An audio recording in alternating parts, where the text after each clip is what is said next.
لله الحمد لله رب العالمين الصلاة والسلام على أشرف الأنبياء والمرسلين وعلى آله وأصحابه أجمعين أما بعد فأعوذ بالله من الشيطان الرجيم بسم الله الرحمن الرحيم إن الصفا والمروة من شعائر الله صدق الله العظيم إن الله وملائكته يصلون على النبي يا أيها الذين آمنوا صلوا عليه وسلموا تسليما. تمامی حضرات رسول برکت واسطے درود پاک پڑھنے لگے.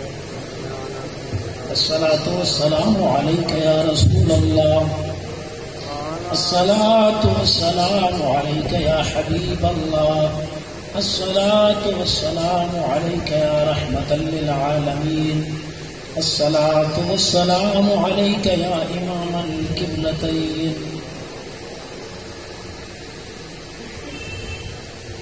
کٹا کر گردنیں دکھلا گئے کربلا والے، کٹا کر گردنیں دکھلا گئے کربلا والے، کبھی باطل کے آگے جھک نہیں سکتے خدا والے.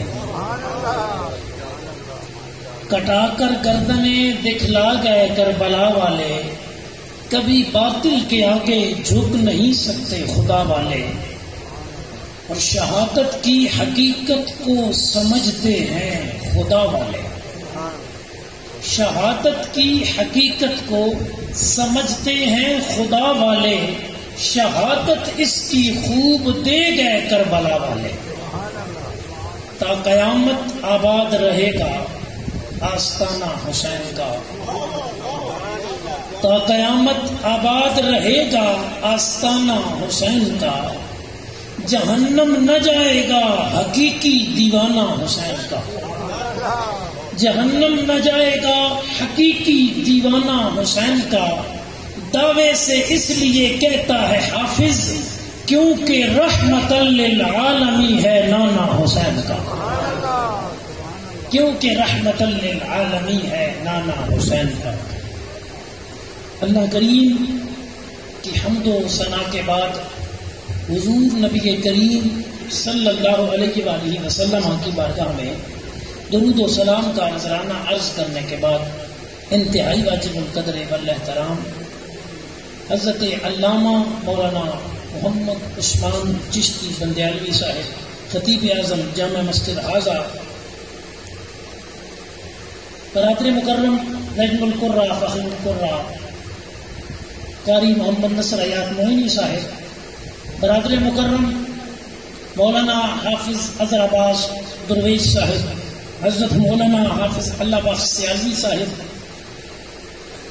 برادر مکرم قاری محمد انور صاحب امام جامع مسجد حاضہ، جملہ منتظمین حاضرین و سامعین، اللہ پاک کے خاص کرم، اس کی رحمت اور اس کی توفیق سے سالانہ ذکر شہدائے کرم و بلا رضی اللہ تعالی عنہم اجمعین کے سلسلہ میں منعقدہ اس بابرکت محفل میں ہم سب حاضر ہیں.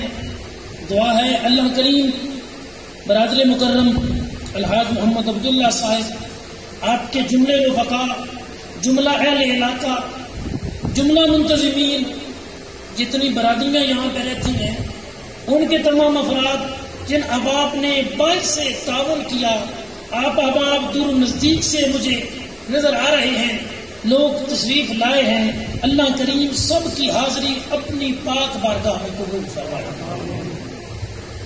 اور مسئلہ یاد کر لیں، پہلی دعا یہ مانگنی چاہیے کہ ہماری حاضری اللہ کی بارگاہ میں قبول ہو جائے. رب کی بارگاہ میں قبول ہے تو پھر مسئلے ہی حل ہیں، ٹھیک ہے، کیونکہ بندوں کو راضی کرنا بڑا مشکل ہوتا ہے. 2 راضی ہوں گے تو 4 ناراض ہوں گے، ٹھیک ہے. اب 5 بندوں نے 5 موضوع بتائے ہیں، 5 موضوع تو آدھے گھنٹے کے اندر ہو بھی نہیں سکتے، ٹھیک ہے. تو اس لیے پہلی دعا یہ کہ ہم سب پر ہمارا رب راضی ہو جائے اور اللہ ہمیں ایک دوسرے سے راضی رہنے کی توفیق عطا فرمائے. ٹھیک ہے جناب. کوشش کریں گے انشاءاللہ سارے حضرات کا دل رکھنے کے لیے، بزرگوں کو بھی سامنے رکھ کے، نوجوانوں کو بھی سامنے رکھ کے، آپ کے سوالات کو بھی، اپنے ماحول کو بھی سامنے رکھ کے جتنی باتیں کی جائیں وہ قرآن و حدیث کے دائرے میں رہ کے کی جائیں، تاکہ اللہ اس کا آپ کو اور مجھے دنیا میں بھی فائدہ دے، قبر میں بھی فائدہ دے، کل حشر میں بھی فائدہ دے۔ آمین۔ توجہ ہے جی، بلا تمہید تقریر شروع ہے حضرات گرامی قدر۔ اسلام کے دو راستے ہیں اعمال کرنے کے لحاظ سے۔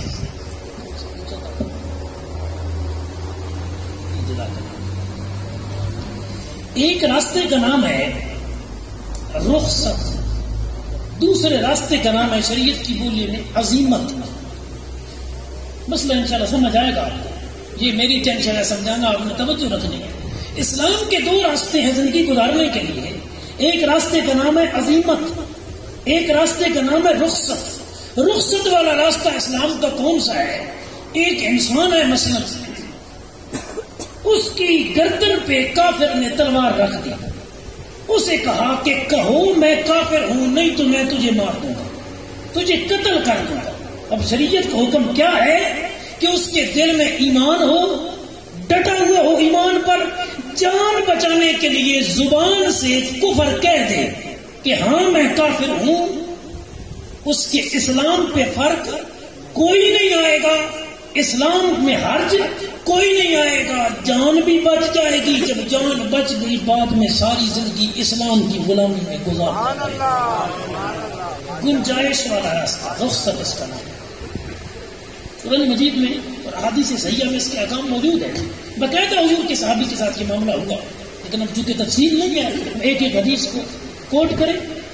وَقَلْبُهُ مُطْمَئِنٌ بِالْإِيمَانِ، جب تمہاری زبان سے لفظ کفر کا نکل رہا نا جان بچانے کے لیے، اس وقت قرآن کہتا ہے دل کی حالت کیا ہونی چاہیے؟ وَقَلْبُهُ مُطْمَئِنٌ بِالْإِيمَانِ، دل میں اسلام ہی اسلام ہو، جان بچانے کے لیے زبان پہ کفر آ بھی گیا، حرج کوئی نہیں، فرق کوئی نہیں، اسلام بھی باقی رہے گا، ایمان بھی باقی رہے گا، جان بھی بچتا رہے گا۔ یہ مسئلہ صرف اس مقام پہ نہیں، اور بھی کئی مقامات پہ ہے۔ ایک قرآن سے مثال اور دے دیتے ہیں، مردار حرام ہے، بیت الخون حرام ہے، قرآن کی نص ہے۔ انما حرم علیکم المیت والدم ولحم الخنزیر، خنزیر کا گوشت حرام ہے، اور ایسا جانور جو غیر اللہ کے نام پہ ذبح کیا جائے، یعنی بوقت ذبح اللہ کا نام نہ لیا جائے، کہا جائے بسم اللہ بسم المنات، اس طرح عرب کے بت ان کے ناموں پہ ذبح کیے جاتے تھے، تو وہ حرام ہے۔ خنزیر کھانا جائز نہیں، مردار کھانا جائز نہیں، بہتا ہوا خون پینا جائز نہیں، جو غیر اللہ کے نام کے ساتھ ذبح ہو، یعنی بوقت ذبح تکبیر نہ پڑھی جائے، بسم اللہ اللہ نہ کہا جائے، اور کسی اللہ کے علاوہ بندے کا نام لے کے ذبح کیا جائے بوقت ذبح، وہ جانور حرام۔ اب اگلے لفظ کیا ہے قرآن مجید کے؟ فَمَنِ اضْطُرَّ غَيْرَ بَاغٍ وَلَا عَادٍ فَلَا إِثْمَ عَلَيْهِ، جب تم حالت اضطراری میں ہو، پھنس گئے ہو، بھوک تمہیں اس درجے کی ہے کہ شاید مر جاؤ گے، پیاس اس درجے کی ہے کہ شاید مر جاؤ گے، پانی بھی نہیں تمہارے پاس موجود جان بچانے کے لیے، حلال چیز ہی کوئی نہیں موجود، یا خنزیر کا گوشت موجود ہے، یا مردار موجود ہے، یا تمہارے پاس بہتا ہوا خون موجود ہے، اب جان بچانی ہے، قرآن کہتا ہے فَمَنِ اضْطُرَّ غَيْرَ بَاغٍ وَلَا عَادٍ فَلَا إِثْمَ عَلَيْهِ، اس حال میں جو بندہ ہو وہ اتنا لقمہ حرام کا لے جس سے جان بچ سکے، رجتے نہیں کھانا، 8-10 لقمے نہیں لینے، 1-2 لقمے جس سے 1-2 گھونٹ جس سے جان بچ جائے۔ اللہ فرماتا ہے جو حالت اضطراری میں ہو، جان بچانے کے لیے 1-8 لقمہ وہ لے لے، جان بچانے کے لیے، اور دل میں کراہت بھی ہو کہ یار میں مجبور ہوں، نہیں کہ حرام کھانا کوئی نہیں، فرماتا جس نے یہ کیا، اللہ پاک فرماتا ہے فلا اسم علیہ، یہ کام کرنے کی وجہ سے اس پر کوئی گناہ نہیں ہوگا۔ اسے کہتے ہیں حالت رخصت کو اختیار کرنا کہ جان بچانے کے لیے حرام کھا لینا، جان بچانے کے لیے زبان پہ کفر لے آنے. اب جو بندہ یہ کر دے اسلام اس پر حد نہیں جاری کرے گا. یہیں سے سیدھا میدان کرب و بلا میں آپ کو لیے چلتے ہیں. 9 محرم تک 22,000 سے لے کر 36,000 تک کی روایتیں ہیں. لشکر میدان کرب و بلا میں آ چکا تھا. گورنر تھا اس وقت عبید اللہ بن زیاد، جسے ابن زیاد کہا جاتا ہے. اس سے پہلے تھوڑا سا آپ کو میں ٹچ دے دوں، اس سے پہلے جو کوفہ کے گورنر تھے نا وہ حضرت نعمان بن بشیر رضی اللہ تعالیٰ عنہ 85 سالہ حضور کے بوڑھے صحابی تھے. حضرت نعمان بن بشیر جو ہی آپ کو پتا چلا کہ امام مسلم بن عقیل آ گئے ہیں، حضرت امام حسین کے چچیرے بھائی ہیں، آپ آ گئے ہیں، حضرت نعمان بن بشیر نے کہا ٹھیک ہے آ گئے ہیں تو جی بسم اللہ. ایک دن میں جو 10,000 یا 20,000 بندے نے مسلم بن عقیل کی بیعت کی نا، لوگ گورنر ہاؤس چلے گئے جو یزید کے حامی تھے. انہوں نے کہا حضرت نعمان بن بشیر کو گورنر آپ ہیں، آپ نے صوبائی حالات کور کرنے ہیں، وفاقی دارالحکومت شام میں ہے، مہربانی کریں یہ کور کریں. مسلم بن عقیل کی بندے بیعت کر رہے ہیں، ان کو مجبور کریں کہ بیعت نہ کریں، نہیں تو یزید کی طرف سے آرڈر سخت آ جائیں گے، قتل و غارت ہوگی. آپ حضرت مسلم بن عقیل کی بیعت سے لوگوں کو پیچھے ہٹائیں. حضور کا صحابی نعمان بن بشیر سفید ریش تھے، کہا میں کون ہوتا ہوں آل رسول کا مقابلہ کرنے والا، گورنری رہے یا نہ رہے زندگی بھی حضور کی آل کے قدموں پہ قربان ہے، حکومت بھی مصطفیٰ کی آل کی قدموں پہ قربان ہے. اب فوراً CID کی رپورٹ گئی یزیدی فوجیوں کی، دارالحکومت نے رپورٹ کیا. انہوں نے کہا گورنر ڈھلائے نے، ایک گورنر کوئی نہیں ایکشن لینا، یہ آل رسول کا حکمدار ہے، نعمان بن بشیر صاحب یہ رسول ہے، اس نے کچھ نہیں کرنا. اس نے کہا میری سلطنت میں ایسا بندہ مجھے ڈھونڈ کے دو جو فی الفور ایکشن لینے والا ہو. اس کا مصیب تھا سرجون، یہ عیسائی باشندہ تھا بنیادی طور پہ، جو اصل میں اسلام کو نقصان پہنچانے کے لیے مختلف قسم کی سازشیں کر رہا تھا، اور یزید کا وہ مشیر خاص تھا. انہوں نے کہا کہ کس کو لیا؟ انہوں نے کہا کہ ایسا کرو آپ فی الفور جو ہے نا عبید اللہ بن زیاد کو گورنر لگا، اس کو اپنے ماں باپ کا بھی لگا، اس کا لقب وغیرہ لکھا، اس کے دادے کا نام نہیں معلوم کہ کون تھا، کس کا یہ پوتا ہے، اس کے باپ تک تو نام ہے، دادے کا نام شریعت مطالعہ میں حضرت گرامی اس کا نہیں ملتا. اس نے کہا ابن زیاد کو گورنر لگا.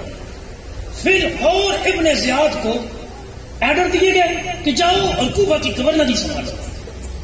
اب یہ اتنا شاطر آدمی تھا کہ حضرت مسلم بن عقیل کے مرید بن چکے تھے، آل رسول سے محبت کرنے والے لوگ وہاں موجود تھے. اسے پتا تھا اگر میں ظاہراً گیا ہو سکتا ہے کوئی جھڑپ ہو جائے. ادھر امام مسلم بن عقیل امام حسین رضی اللہ عنہ کو خط لکھ چکے تھے، حالات بڑے بہترین ہیں، لوگ اپنے ہیں بیعت کرنے والے ہیں، مہربانی فرمائیے تشریف لے آئیے. امام حسین کی تیاری ادھر سے ہو گئی. ادھر سے گورنری کے آرڈر ہاتھ میں لے کے ابن زیاد جب کوفہ کے قریب پہنچا اس نے برقع منگایا. اب ساری تشریح میں نے نہیں کرنی، کچھ ساتھ آپ نے بھی اپنے ذہن کو دہرانا ہے. اس نے برقع منگایا، برقع منہ پہ ڈالا، ساتھ فوجی لیے، انہوں نے کہا اعلان کر دو امام حسین آ گئے. این شام کے وقت کوفہ میں آیا. یاد رکھے باطل جب بھی آئے گا چھپ کے آئے گا، غداری سے آئے گا، حق جب بھی آئے گا ممتاز قدری کی طرح کھل کے آئے گا. حق چھپ کے نہیں آتا میرے بھائیوں، باطل چھپ کے آتا ہے، حق ظاہر آئے گا. جب برقع منگایا، برقع لیا، شام کے وقت آیا، ادھر ادھر فوجی، انہوں نے کہا ہٹو ہٹو آلے نبی آ گئے. اب سارے لوگ بھاگتے ہوئے پیچھے، ایسے بھی علامہ صاحب کی انشاءاللہ خالی پہنچے پیچھے، جو حضرات باہر ہیں وہ سارے بھاگ کے جلدی آئیں گے، ان کے ساتھ بھی علامہ صاحب پہنچ گئے ہیں. اب عام علامہ آئے 14 صدیاں بعد جس نے ذکر حسین کرنا ہو، لوگ ہاتھ اور پاؤں چومتے ہیں. جب کوفہ میں اعلان ہوا ہوگا کہ آل نبی اولاد علی حسین ابن علی آ رہا ہے، کتنے لوگ استقبال کو آئے ہوں گے اور ہیں بھی حقدار. اب جو کیا کہتے ہیں کرندے مریدین اجرا سارا کم کھسکانا جاتے ہیں، انہوں نے ہٹ جاؤ حسین ابن علی کا راستہ خالی کر دو، سلام کوئی نہ لینا، نیڑے کوئی نہ لگنا، اندر جا کے سلام ہوئے گا۔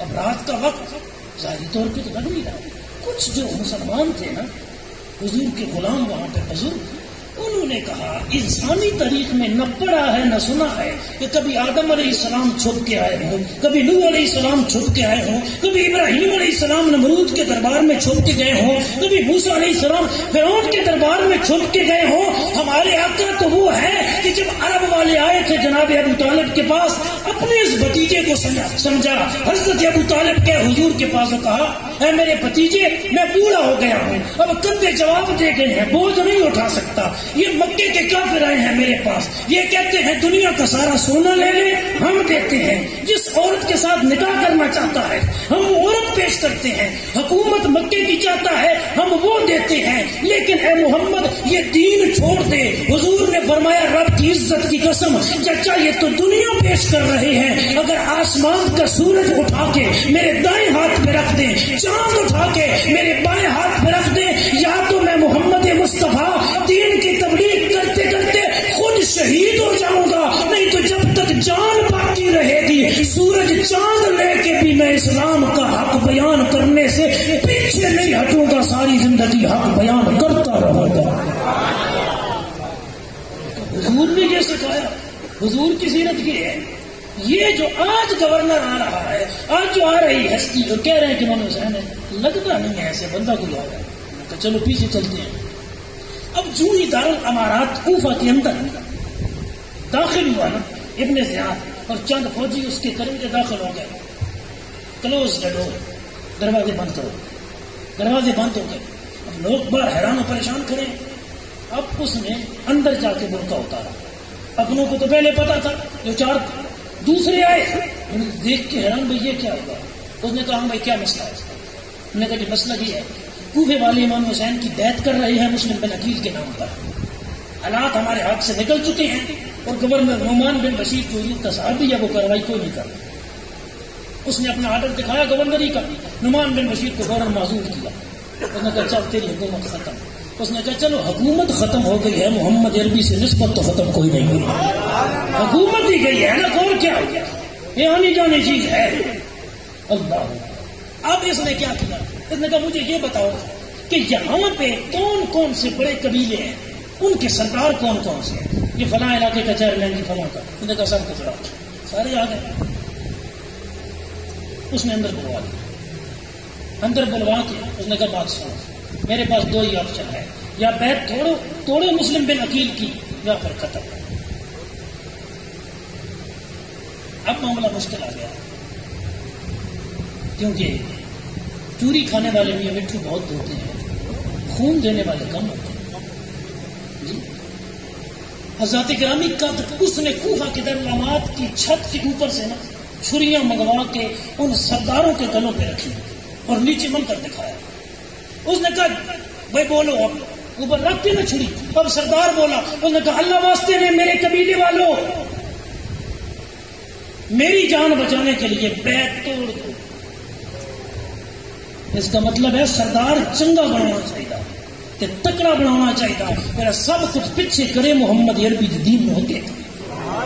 جب وہ سارے قبیلوں کی سردار کی لٹکتی ہوئی گردنیں دیکھی کوفیوں نے، اور یہ مشہور معقول ہے کوفی لا یوفی تھے وفا کرنا جانتے ہی کوئی نہیں، انہیں کبھی کی نہیں وفا۔ انہوں نے جب دیکھا اوپر سے سردار صاحب رو رہے ہیں، ان نے کہا بھائی اگر سردار کو آج چھوڑ دیا حکومت تو کل اسی کی آنی ہے، ہمیں ہی لگنا لگائے گا، سردار بچاؤ والے رسول کو چھوڑ دو۔ کچھ سمجھا کریں حقائق کربلا میرے بھائیوں میرے دوستوں اور بزرگوں، یہ صرف ایک تاریخ کا واقعہ نہیں ہے، اس میں بہت بڑے سبق ہے۔ انہوں نے کہا بتاؤ اپنی جان اور اپنے سردار کو۔ انہوں نے کہا ابن زیاد بیعت توڑتے ہیں، ہمارے سردار کی بھی جان بخش دے، ہماری بھی جان بخش دے۔ امام مسلم بن عقیل میں جماعت کروائی تو 15,000 کے لگ بھگ بندہ پیچھے تھا، آپ نے سلام پھیرا تو 500، پھر اگلی جماعت کروائی وہ بھی گئے۔ اب اس نے کہا جو بندہ مسلم بن عقیل کو پناہ دے گا ہم اس کو قتل کریں گے۔ اب کوفے کے اندر عالم یہ ہے، اولاد رسول حضرت امام حسین کے چچا زاد بھائی مسلم بن عقیل وہ پھر رہے ہیں کوفے میں، کوئی بندہ گھر کا بوہا کھولنے کے لیے تیار نہیں۔ اللہ اکبر. کوئی بندہ دروازہ نہیں کھولتا کہ کہیں ہم نہ مارے جائیں. اور پھر آپ نے ایک مقام پہ پناہ لی، جس گھر میں تھی اسی گھر والے نے باہر خبر دے کے جاسوسی کر کے یزیدیوں سے پیسے لے کے وہ مسلم مجاہدین کو شہید کروا دیا. اب کنٹرول اس کے ہاتھ میں آ گیا. اب جب امام حسین رضی اللہ عنہ کرب و بلا میں آتے ہیں یکم محرم الحرام کو ڈیرے لگ جاتے ہیں، اور تفصیل میں نہیں عرض کر سکتا، پیچھے پس منظر کیا ہے، یہیں سے آگے شروع کرتا ہوں. اس وقت ٹوٹلی کنٹرول کس کی ہاتھ میں تھا؟ کوفہ میں گورنر ابن زیاد، ٹوٹلی کنٹرول. اور اسے اختیار پیچھے سے کتنے دیے گئے تھے؟ وفاقی حکومت کی طرف سے اختیار یہ تھے کہ ہمیں حسین ابن علی کی بیعت چاہیے، نرمی سے کروانا یا سختی سے کروانا. بس دو لفظ، ہمیں بیعت حسین چاہیے، نرمی سے کروانا یا سختی سے. اور یہ بندہ اتنا ٹیڑھا تھا کہ خون خرابہ اس کی زندگی کا حصہ ہے. اب 9 محرم الحرام کو جو آخری مذاکرات امام علی مقام امام حسین رضی اللہ تعالیٰ عنہ اور ابن زیاد کے درمیان ہوئے، ہم وہاں سے بات کو سٹارٹ لے رہے ہیں. شریعت کے کتنے راستے ہیں؟ 2. ایک کا نام ہے رخصت، دوسرے کا نام ہے عزیمت. رخصت کی مثالیں آپ کو دیں گے. بندہ مجبور ہے، رزق حرام کے علاوہ جان بچانے کے لیے چیز موجود کوئی نہیں، ایک لقمہ حرام کا لے اپنی جان بچا لے، گناہگار نہیں ہے. ٹھیک ہے، شریعت کی مثال. امام حسین رضی اللہ عنہ کے پاس ابن زیاد کی فوجیں آئیں، 22,000 سے لے کر 36,000 تک کا لشکر اس وقت کرب و بلا میں آ چکا تھا. ابن زیاد کی فوجی آئے مذاکرات کے لیے. امام حسین سے خود اس نے بات کی. اس نے کہا جی بیعت لینی ہے. امام علی مقام نے فرمایا میں تمہیں 3 راستے دیتا ہوں. جہاں سے میں مدینہ سے آیا ہوں مجھے واپس جانے دو.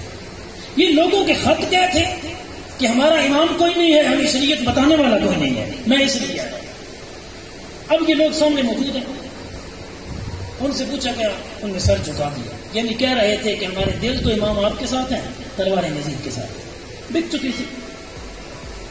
فرما دوسرا آپشن کہ مجھے کسی اور اسلامی ملک کی طرف جانے دو، میں عراق چلا جاتا ہوں، ملک شام کہیں اور چلا جاتا ہوں، جہاں نہیں رہتا. فرما تیسرا آپشن جس کی بیعت لینے آئے ہو رہے مجھے سیدھا لے چلے یزید کے دربار میں، خود میں اس کے ساتھ فیس ٹو فیس بات کروں گا، اس کے ساتھ میں خود بات کروں گا. اور میں اسے قابل نہیں سمجھتا بیعت کے، میں بات کروں گا. اگر اس نے اپنی قابلیت ثابت کی تو پھر تمہاری یہ ڈیمانڈ ماننے والی ہو سکتی ہے، نہیں تو نہیں. امام حسین نے 3 آپشن دیے. اس نے کہا جی واپس بھی نہیں جانے دوں گا. اگر آپ مدینے گئے، وہاں آپ کے سارے غلام آپ کے نبی کے غلام ہیں، آپ کے ساتھ ملیں گے، ہم نے حملہ کیا بھی صحیح تو وہ ہمیں پھر نار کر دیں گے. اگر آپ کو کسی اور اسلامی ملک میں بھیج دیا، بات چند دنوں میں نکل جانی ہے. حسین ابن علی عراق پہنچ گئے ہیں، وہاں بھی مسلمان موجود ہیں آلریڈی، وہ آپ کے ساتھ ہو جائیں گے. ہم نے آپ کو بلوایا ہی اس لیے، تھوڑے بندوں کو تھا خط پہ خط لکھ کے، تاکہ اگر آپ تیاری سے، جنگ کی تیاری سے آتے تو پھر تو یہاں مٹ بھیر ہو جانی تھی. اگر آپ کو وہاں لے جاؤں پھر بھی ہمیں نقصان نظر آ رہا ہے، لہٰذا میرے 2 ٹوک آپشن ہیں. ابن زیاد کہنے لگا یا جنگ کریں یا بیعت کر کے. اب یہاں سے شریعت کا دوسرا راستہ شروع ہوتا ہے، جسے عزیمت کہتے ہیں. عزیمت شریعت کی وجہ.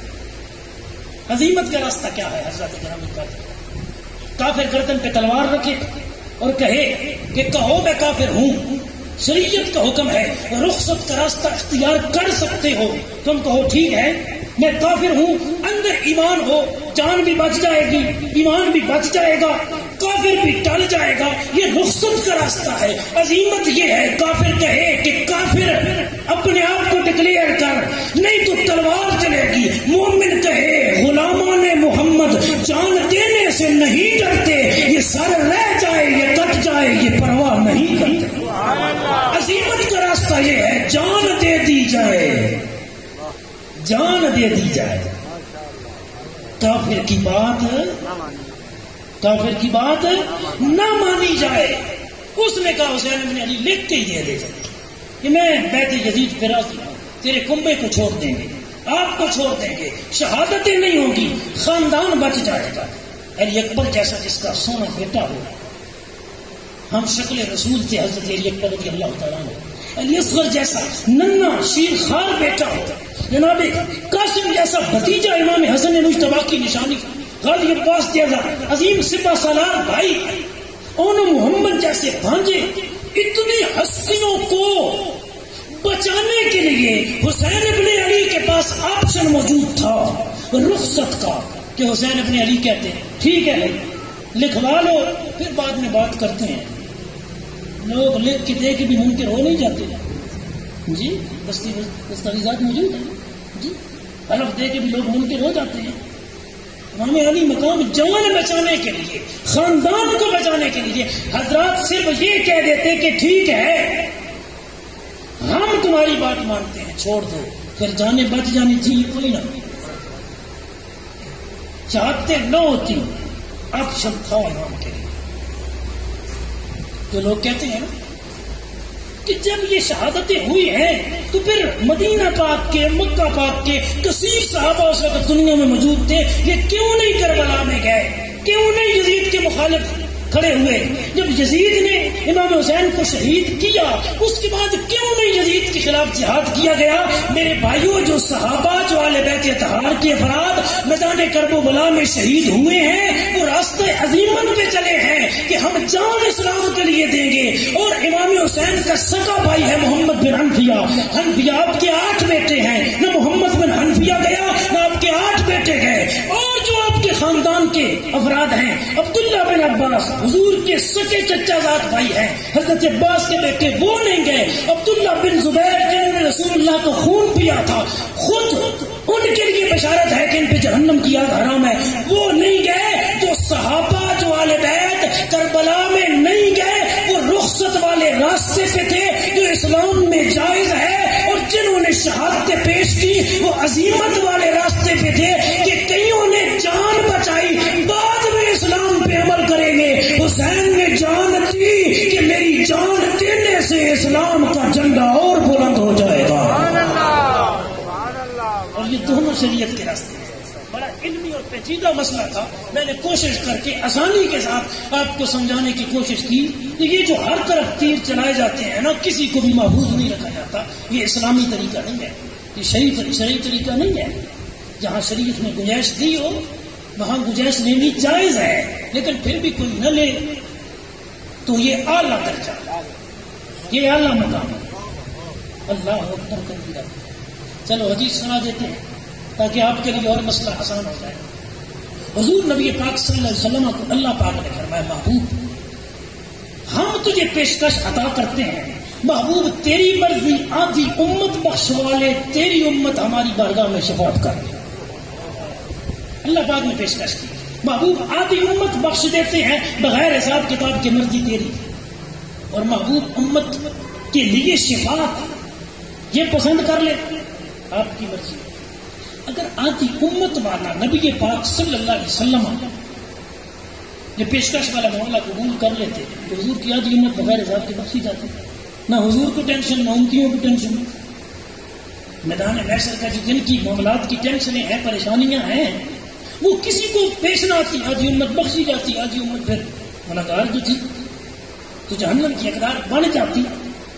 نبی پاک صلی اللہ علیہ وسلم نے اللہ کریم کی بارگاہ میں عرض کی، میرے مالک میں آدھی امت بخشوانا نہیں چاہتا، میں شفاعت لینا چاہتا ہوں، تو شفاعت دے، میں شفاعت کرتا جاؤں گا، تو میری شفاعت پہ بخشش عطا فرما دینا۔ اب حضور کو فائدہ کس میں زیادہ نظر آیا امت کا؟ شفاعت والے معاملے میں، شفاعت والے معاملے میں حضور نے آدھی امت کو بخشوانے والا معاملہ وہ منظور نہ کیا اور عرض کی، یا اللہ میں شفاعت کروں گا۔ عبداللہ بن عباس کہتے ہیں شفاعت کتنی کریں گے؟ کہ حضور کا آخری امتی بھی جس نے ایمان سینے میں رکھا ہوگا اور اس حال میں دنیا سے گیا ہوگا، یعنی کلمے پہ مرا ہوگا، حضور اسے بھی جہنم سے نکلوا کے جنت میں پہنچا کے ہی چھوڑیں گے۔ نعرہ تکبیر، نعرہ رسالت، نعرہ تحقیق، نعرہ حیدری، ذکر حسین، ذکر حسین، علماء اہل سنت۔ اب صحابہ کبار جو مکے میں تھے، جو مدینے میں تھے، آل رسول کے جو افراد کربلا میں نہیں گئے، کیوں نہیں گئے؟ انہوں نے کہا ہم ادھر سے لشکر لے کے جائیں گے، ادھر سے یزیدی لشکر آئیں گے، جنگ ہوئی، مسلمان شہید ہوں گے، قتل و غارت ہوگی، اسلام کی سرحدیں کمزور ہوں گی، یہود و نصارہ اسلام پہ حملہ آور ہوں گے جب ہم خود آپس میں لڑ رہے ہوں گے، کیونکہ اس وقت تک یزید بھی دعویٰ اسلام کر رہا تھا، عبید اللہ بن زیاد نے باقاعدہ جماعتیں کروائی ہیں کربلا میں، باقاعدہ اس کے 85 بندے مارے گئے 10 محرم کو، ابن زیاد نے ان کے جنازے پر آئے ہیں، وہ کوئی اپنے آپ کو کافر تو کوئی نہیں سمجھتے تھے اس وقت تک۔ انہوں نے کہا ادھر سے بھی کلمہ گو، ادھر سے بھی کلمہ گو۔ امام حسین کو کہا پیارے امام آپ نہ جائیں، کربلا والوں نے آپ کے ساتھ ناانصافی کرنی ہے، کوہیوں نے، آپ نہ جائیں، مہربانی فرمائیں۔ وہ سارے روکتے رہے اور اپنا موقف بیان کیا کہ ظالم حکمران ہے، فاسق حکمران ہے، لیکن سارے نکل پڑیں گے، خون خرابہ ہوگا، ایک بندے کی حکومت کی خاطر کئی مسلمان بے گناہ مارے جائیں گے۔ پیارے امام ان کو بچاتے ہیں، مکے اور مدینے میں رہتے ہیں، اگر یہاں آ گئے یزیدی پھر مل کے مکے اور مدینے کا دفاع کریں گے، مسلمانوں کو بچائیں گے، آپ بھی مہربانی کیجیے یہاں رہیے۔ امام حسین نے فرمایا میں نے بابا علی سے سنا ہے کہ میرے نانا نبی نے فرمایا ہے مکہ پاک میں بیت اللہ کے قریب ایک بکری ذبح ہوگی جس کے خون سے بیت اللہ کی بے حرمتی ہوگی، میں حسین مکہ چھوڑ سکتا ہوں لیکن رب کے گھر کی بے حرمتی نہیں کروا سکتا۔ فرمایا اب میں کیوں جا رہا ہوں، تم مجھے کہہ رہے ہو کہ نہ جائیں، میں کیوں جا رہا ہوں؟ فرمایا یہ دیکھو اتنے ہزار خط مجھے آئے ہیں اور ہر خط کا عنوان ہے اے حسین ابن علی، کوفہ میں دین کوئی نہیں رہا، یہاں دین بتانے والا کوئی نہیں ہے، یہاں اسلام کا پیغام سمجھانے والا کوئی نہیں ہے، فاسق فاجر بندہ حکمران بن بیٹھا ہے، ہم اس کو نہیں مانتے لیکن مجبور ہے، آپ سے موجود کوئی نہیں، بھائی کینڈیڈیٹ آپ کے پاس ایک ہی ہو، آزاد امیدوار، مقابل ہی کوئی نہ ہو، پھر آپ کو ہم کہیں بھائی اس کو ووٹ نہ دیں، آپ حضرت اب آپشن ہی کوئی نہیں ہے۔ انہوں نے کہا ہمارے پاس یزید کے مقابلے میں بندہ کوئی نہیں ہے، حسین ابن علی آپ آ جائیں، ہمیں اسلام بھی بتائیے گا، ہم آپ کی بیعت بھی کریں گے، آپ کے مرید بھی بنیں گے۔ فرمایا آگے انہوں نے لکھا ہے اے حسین اگر آج آپ نہ آئے ہم قیامت کے دن محشر کے میدان میں آپ کے نانا مصطفیٰ کی بارگاہ میں عرض کریں گے کہ آقا ہم نے تو بلایا تھا، امام پاک کوئی نہیں آئے، آپ کے نواسے کوئی نہیں آئے۔ فرما تمہارے نام تو خط آئے کوئی نہیں، تم یہاں بیٹھو بھی تو تمہارے لیے جائز ہے، مجھے اسلام کی خاطر بلایا گیا ہے، اب جان جائے یا نہ جائے اسلام کا بلاوا آئے اور آل نبی گھر بیٹھے، یہ ہماری شایان شان نہیں ہے، فرما کو بھی جو کریں گے وہ کریں گے، میں تو آل نبی ہونے کا حق ادا ضرور کروں گا، میں اسے ابن زیاد نے کہا آ جائے لکھ کے دے دیں۔ چلو ابن زیاد نے یہاں تک کہا کہ یزید کے ہاتھ پہ نہ صحیح وہ موجود کوئی نہیں، یہاں میرے ہاتھ پہ یزید کے نام کی بیعت کریں، یزید کے نام کی بیعت کریں کہ میں یزید کو مانتا ہوں، ہم لڑائی نہیں کریں گے۔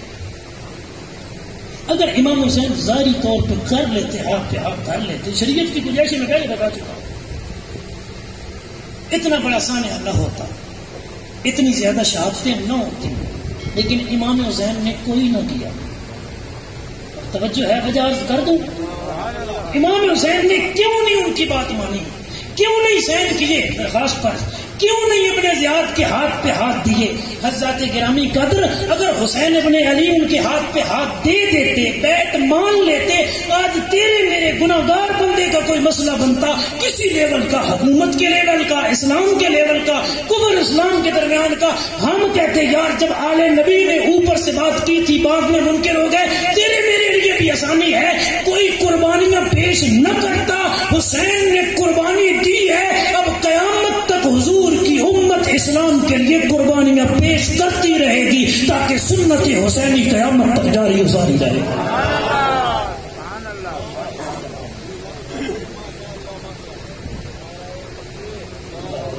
نعرہ رسالت، نعرہ تحقیق، نعرہ حیدری، ذکر حسین۔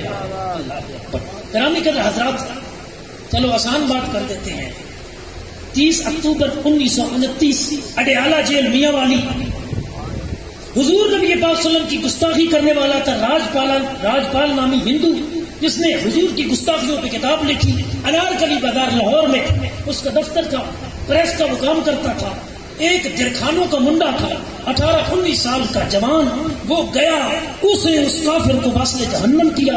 انگریز حکومت تھی، کیس چلا، اس نوجوان کو سزائے موت سنا دی گئی جو 31 اکتوبر 1929 کو میاں والی جیل کے اندر دی گئی. اس سے ایک رات پہلے کی بات ہے. امام دین غالباً اس کا نام تھا جو دروغہ جیل تھا. نہیں، امام دین اس کا نام جو دروغہ جیل تھا جس کا یہ بیان ہے. وہ کہتے ہیں آدھی رات کا وقت تھا، وہ نوجوان جس کو ایک دن بعد تخت دار پہ لٹکایا جانا تھا وہ میاں والی اڈیالہ جیل سے غائب ہو گیا. رات کا وقت، دروازے پر ہلچل مچ گئی. تہجد کے وقت سے کچھ پہلے، یعنی اذان فجر سے پہلے روشنی ہوئی. کہتے میں گیا تو نوجوان موجود تھا. میں نے پیروں پہ ہاتھ رکھا، میں نے کہا غازی علم الدین، میں تجھے جانتا ہوں، دنیا نہیں جانتی. سچ سچ بتا، جیل کے دروازے بند ہیں، تالے بند ہیں، گیٹ کوئی نہیں ٹوٹا، چھت کوئی نہیں ٹوٹی، تو کدھر گیا؟ اس نے کہا نہیں بتاؤں گا. میں نے بڑی محنت کی. اس نے کہا ایک شرط ہے، جب میں مر جاؤں تو پھر دنیا کو بتانا، میری زندگی میں نہ بتانا. کیونکہ اولیاء ہوتے ہی وہ ہیں، وہ اپنی کرامتیں چھپاتے ہیں. یہ خواہ مخواہ نہیں جتنے بیٹھا اپنی کرامتیں چھپاتی ہیں.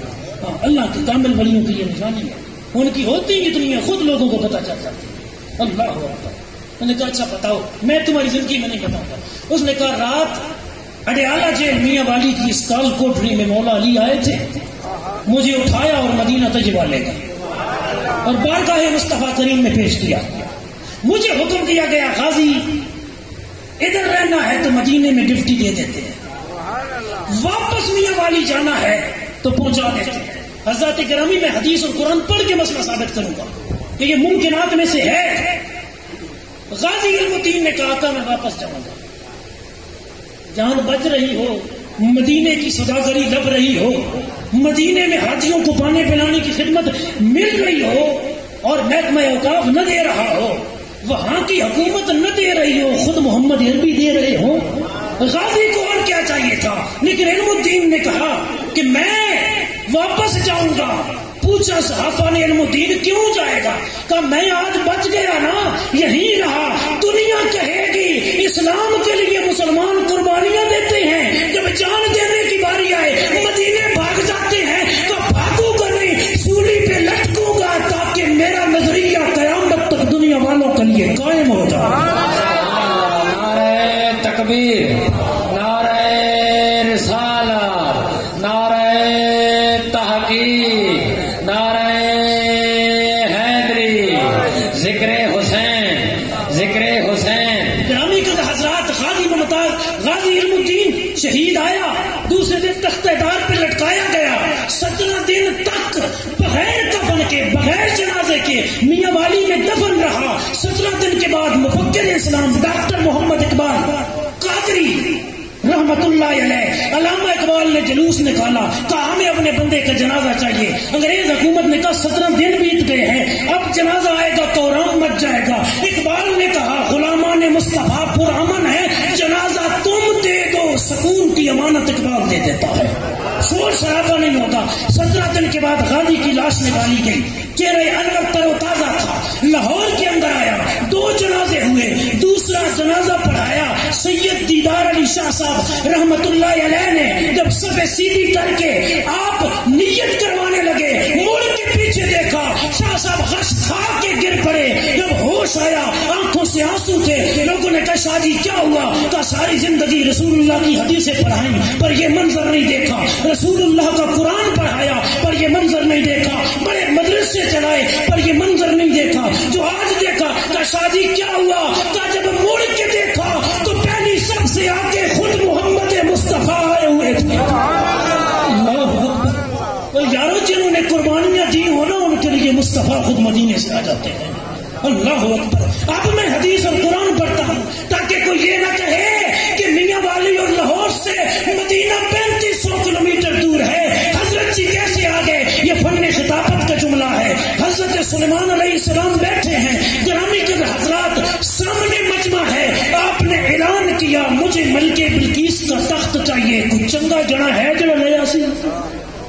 قرآن کہتا ہے قال عفریت من الجن انا آتیک به قبل ان تقوم من مقامک. جنوں سے ایک موٹا جن اٹھا، کبھی بھی تھا امین بھی، نے کہا حضرت میں لے آتا ہوں، تمام مفسرین کو اٹھا لے جس مکتبہ فکر کا مرضی، انہوں نے لکھا مہینہ وہاں سے جانے کا راستہ تھا، مہینہ آنے کا، مہینہ جانے کا، مہینہ آنے کا، 7 کمرے، ہر کو تالا، دروازے بند، اندر تخت پڑا تھا 80 ہاتھ لمبا اور 7 ہاتھ چوڑا، اور اوپر سیکورٹی گارڈ کھڑے۔ سلیمان علیہ السلام نے فرمایا جلدی چاہیے، جلدی چاہیے۔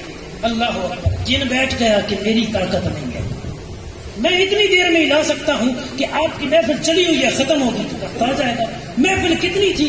صبح سے لے کر دوپہر تک، یہ محفل کا معنی۔ اور اگر قرآن کے لفظوں سے غور کریں گے تو ایک معنی اور بھی ہے، قبل ان تقوم من مقام قام یقیم کا معنی ہوتا ہے عربی میں کھڑا ہونا۔ اس نے کہا پیارے سلیمان آپ بیٹھے ہیں باتیں کر رہے ہیں، جب سٹیج چھوڑ کے کھڑے ہوں گے تخت پہلے آیا پڑا ہوگا جی، آپ کے قیام سے پہلے ابھی آپ حضرت قاعدہ میں ہیں، بیٹھے ہیں، جب قیام میں جائیں گے قبل ان تقوم من مقام، جس جگہ پہ بیٹھے ہیں اسی جگہ سے اٹھیں گے، بعد میں تخت پہلے آئے گا۔ اور میں یہ بھی دیر لگ رہی ہے، جلدی چلیے۔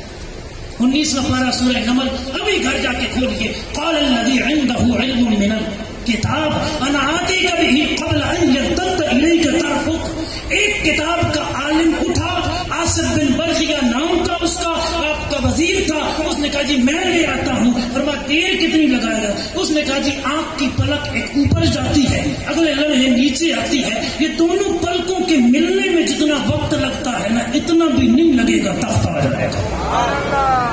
میں نہیں اپنی طرف سے کہہ رہا، قرآن پڑھیے پھر کیا ہوا۔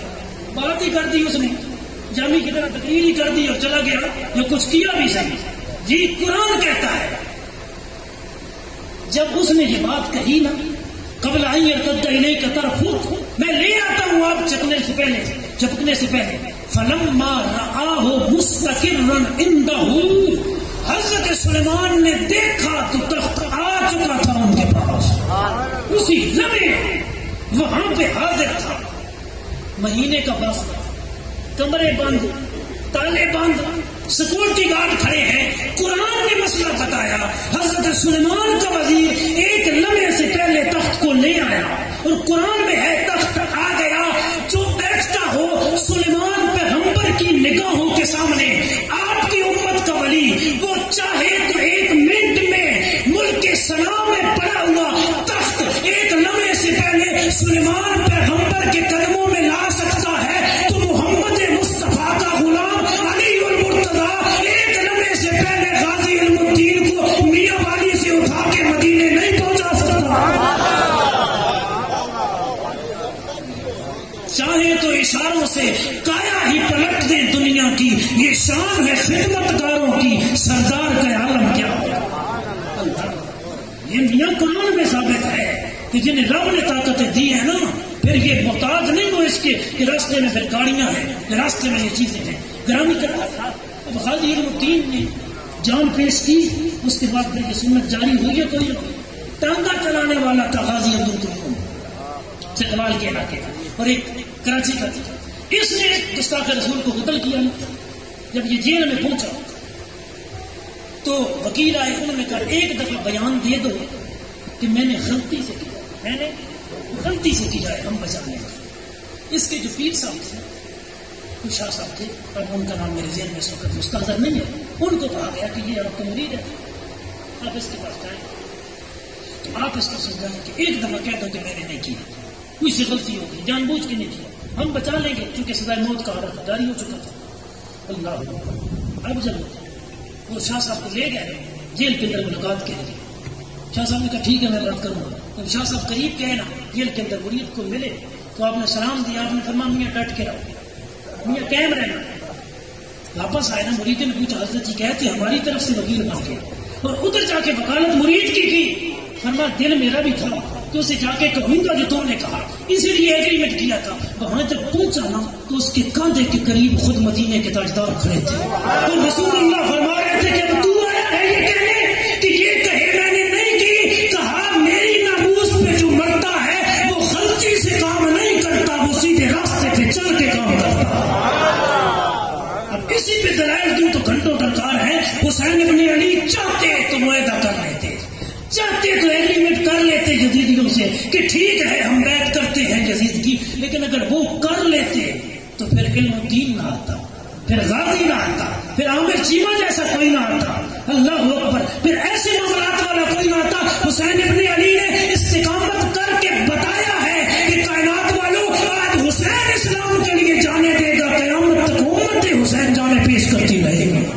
نعرہ تکبیر، نعرہ رسالت، نعرہ تحقیق، نعرہ